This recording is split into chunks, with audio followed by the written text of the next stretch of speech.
الحمد للہ رب العالمین والصلاة والسلام علی رسولہ الکریم وعلی آلہ واصحابہ اجمعین الی یوم الدین۔ محترم صدر اجلاس حضرت مولانا اصغر امام مہدی سلفی صاحب، اسٹیج پر تشریف فرما دیگر قائدین اکرام، عمائدین اور محترم سامعین بھائیوں اور بہنوں، آج میں سمجھتا ہوں کہ لکھنؤ شہر میں یہ ایک تاریخی لمحہ ہے کہ امن اور انصاف کے قیام کے لیے اور ظلم کی مزاحمت کے لیے اتنی بڑی تعداد میں یہاں لوگ جمع ہیں، اور ایک طرف اسٹیج پر ملت اسلامیہ کی مختلف تنظیموں کے ذمہ داران اور برادران وطن کی نمائندہ شخصیات تشریف فرما ہیں، تو دوسری طرف سامعین میں لکھنؤ شہر کے مختلف حصوں سے ہر طبقے کے لوگ، خواتین، بزرگ، نوجوان، ان سب نے ان کی صدا پر بہت ہی پرجوش طریقے سے رسپانس کیا ہے۔ تو محترم دوستو، ظلم کے خلاف اصل طاقت یہی ہے، ہمارا اتحاد، ہمارا عزم، ہمارا حوصلہ، یہی ظلم کے خلاف سب سے طاقتور ہتھیار ہے۔ اس ہتھیار کی دھار جتنی تیز ہوگی، جتنا ہم گلی گلی اور گاؤں گاؤں اس فضا کو پہنچانے میں کامیاب ہوں گے، انشاءاللہ یہ لڑائی اتنی ہی مضبوط ہوگی اور ظلم کا خاتمہ اتنا ہی قریب ہوگا۔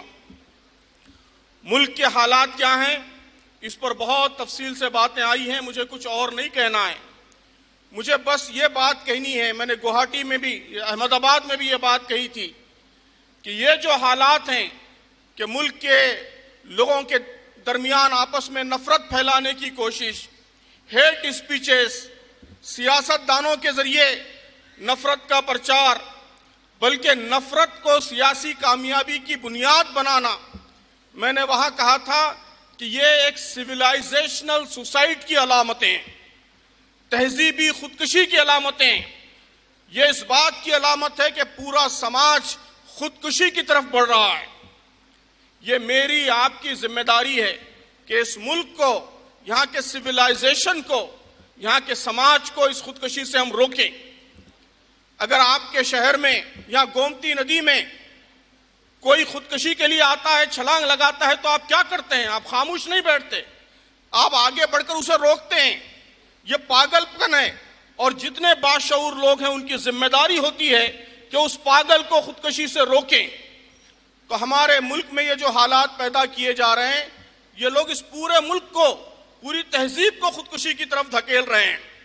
تو میری، آپ کی، انسانیت کا درد رکھنے والے ہر شہری کی یہ ذمہ داری ہے، یہ فریضہ ہے کہ ہم آگے بڑھیں اور اس ماحول کو بدلنے کی کوشش کریں۔ کیا کرنا ہے؟ میں سمجھتا ہوں کہ بہت سی باتیں یہاں پر آ گئی ہیں تفصیل سے۔ میں اس کے خلاصے کے طور پر 4 پوائنٹس رکھنا چاہتا ہوں بہت ہی اختصار کے ساتھ۔ محترم دوستو، سب سے پہلی چیز جو ضروری ہے وہ یہ کہ ان حالات سے ہم ہرگز نہ ڈریں، ہرگز مایوسی کا شکار نہ ہوں۔ یقین مانیے، ایسے حالات میں اہل ایمان کے لیے، مسلمانوں کے لیے سب سے بڑا دشمن اگر کوئی ہو سکتا ہے تو وہ مایوسی ہے، وہ ڈر ہے، خوف ہے۔ قرآن مجید کہتا ہے کہ انما ذالکم الشیطان یخوف اولیاء، یہ شیطان ہے جو تمہیں اپنے دوستوں سے ڈراتا ہے۔ فلا تخافوہم وخافونی ان کنتم مؤمنین، ان سے مت ڈرو، مجھ سے ڈرو اگر تم مومن ہو۔ تو اہل ایمان دنیا کی کسی طاقت سے نہیں ڈرتا، وہ سخت سے سخت حالات میں بھی مایوس نہیں ہوتا، حوصلہ نہیں ہارتا۔ تو اپنے نوجوانوں کے اندر ہمت پیدا کیجئے، مایوسی ختم کیجئے۔ رات دن رونا، ماتم کرنا اور حالات کا واویلا کرنا، دوستو اس سے کبھی حالات نہیں سدھرتے، اس سے صرف مایوسی پھیلتی ہے، اس سے صرف ڈر پھیلتا ہے۔ ڈرنے کی ہرگز کوئی ضرورت نہیں ہے۔ یقین جانیے، یا ابھی یاسین علی عثمانی صاحب نے فرمایا کہ رات جب تاریک ہو جاتی ہے تو وہ صبح کے قریب ہونے کی علامت ہوتی ہے۔ اس سے آگے بڑھ کر آپ یہ یقین بھی پیدا کیجئے کہ ظلم ہمیشہ انتہائی کمزور ہوتا ہے، ظالم ہمیشہ انتہائی کمزور ہوتا ہے، اس کی بنیاد انتہائی کمزور ہوتی ہے۔ ہمارا ڈر، ہمارا خوف اور ہماری بے ہمتی اس کو طاقت پہنچاتی ہے۔ اگر ہم یہ اعلان کر دیں کہ ہم ہرگز ڈرنے والے نہیں ہیں تو ظالم کی طاقت خود بخود ختم ہو جائے گی، وہ زمین بوس ہو جائے گا۔ تو پہلی گزارش یہ ہے کہ اپنے اندر سے، امت کے نوجوانوں کے اندر سے، پوری امت سے مایوسی، ڈر، خوف اس کو بالکل نکال دیجئے۔ دوسری چیز، ان حالات میں جس کی طرف ملک معتصم صاحب نے اشارہ فرمایا کہ ان حالات میں سب سے زیادہ اس بات کی ضرورت ہے کہ ہم اپنے اصولوں پر، اپنے دین پر، اپنے ایمان پر، اپنے پرنسپلز پر پوری استقامت کے ساتھ ڈٹے رہیں۔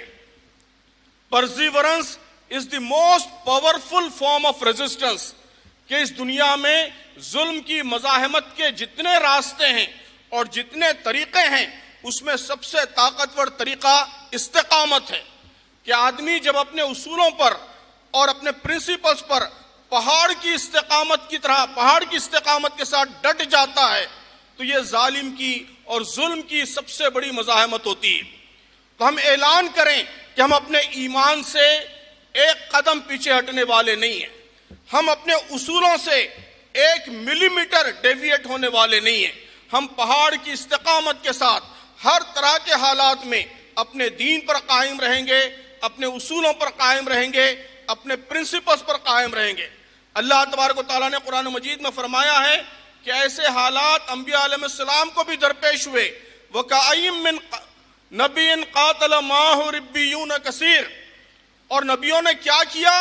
اللہ تعالیٰ نے فرمایا کہ فَمَا وَهَنُوا بِمَا أَصَابَهُمْ فِي سَبِيلِ اللَّهِ، کہ ان کو اللہ کی راہ میں جو مصیبتیں آئیں اس کے مقابلے میں انہوں نے کبھی وہن کا مظاہرہ نہیں کیا، کبھی بے ہمتی کا مظاہرہ نہیں کیا، ان کی ہمتیں کمزور نہیں ہوئیں، ہمتیں ٹوٹی نہیں، دل شکستہ نہیں ہوئے، اور فرمایا کہ وما ضعفوا، اور کبھی کمزوری نہیں دکھائی، اور ومستکانوا، اور سرنڈر نہیں ہوئے، مداحنت کے شکار نہیں ہوئے، اپنے آپ کو سرنڈر نہیں کیا، اور فرمایا کہ اللہ تبارک و تعالی ڈٹے رہنے والوں کو، ثابت قدمی کا مظاہرہ کرنے والوں کو پسند کرتا ہے۔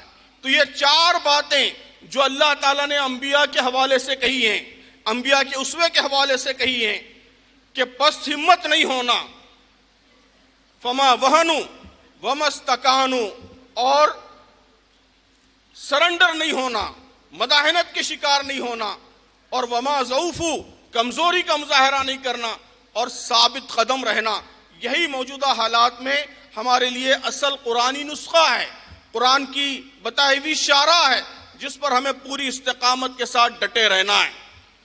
تیسری چیز جو یہاں ہمارے اکثر بزرگوں نے بیان کی کہ انصاف کے لیے اٹھ کھڑے ہونا یہ ہماری صرف ایک ملی ضرورت نہیں ہے، یہ صرف ایک ملکی ذمہ داری نہیں ہے، بلکہ ہماری دینی شرعی ذمہ داری ہے، مسلمان ہونے کی حیثیت سے ہمارا فریضہ ہے۔ اللہ تعالیٰ نے قرآن میں اس کا ہمیں حکم دیا ہے، کونوا قوامین للہ شہداء بالقسط۔ ابھی آج جن آیات کی تلاوت سے ہماری اس محفل کا آغاز ہوا اس میں یہ آیت بھی پڑھی گئی کہ انصاف کے لیے اٹھ کھڑے ہونے والے اور اللہ کے لیے گواہی دینے والے بنو۔ تو ہمیں صرف اپنے حقوق کے لیے نہیں بلکہ اس ملک کے ہر مظلوم کے لیے اٹھ کھڑا ہونا ہے، ہر مظلوم کی لڑائی لڑنی ہے۔ منی پور میں اگر کسی کے ساتھ ظلم ہوتا ہے تو اس پر بھی ہم آواز اٹھائیں گے، کسی دلت خاتون پر ظلم ہوتا ہے اس پر بھی ہم صدا بلند کریں گے، کسی آدیواسی کے ساتھ ناانصافی ہوتی ہے تو ہمارا یہ دینی فریضہ ہے، یہ ہمارا شرعی فریضہ ہے کہ ہم اس کی لڑائی لڑنے کے لیے آگے آئیں، اور کسی مسلمان پر ظلم ہوتا ہے تو ہم اس کو بھی اپنی لڑائی سمجھیں گے۔ اس جذبے کے ساتھ ہم آگے آئیں گے، اپنی شرعی ذمہ داری ادا کرنے کے لیے آگے آئیں گے، تو اسی کے نتیجے میں اللہ تعالیٰ کی مدد اور اللہ تعالیٰ کی نصرت ہمارے شامل حال ہوگی۔ چوتھی بات محترم بزرگوں اور دوستو، یہ کام کرنے کے لیے ضروری ہے کہ ہم یہاں کے پیغام کو، یہاں کے میسیج کو گلی گلی گاؤں گاؤں پہنچائیں۔ یہ صرف ایک کانفرنس نہیں ہے، ایک مہم ہے، ایک ابھیان ہے، ایک کیمپین ہے، ایک آندولن ہے۔ اسے ایک آندولن بنائیے، یہاں سے اٹھ کر اس میسیج کو لکھنؤ کی ایک ایک کالونی تک لے کر جائیے، آپ رائے بریلی لے کر جائیے، آپ میرٹھ لے کر جائیے، الہ آباد لے کر جائیے، بنارس لے کر جائیے۔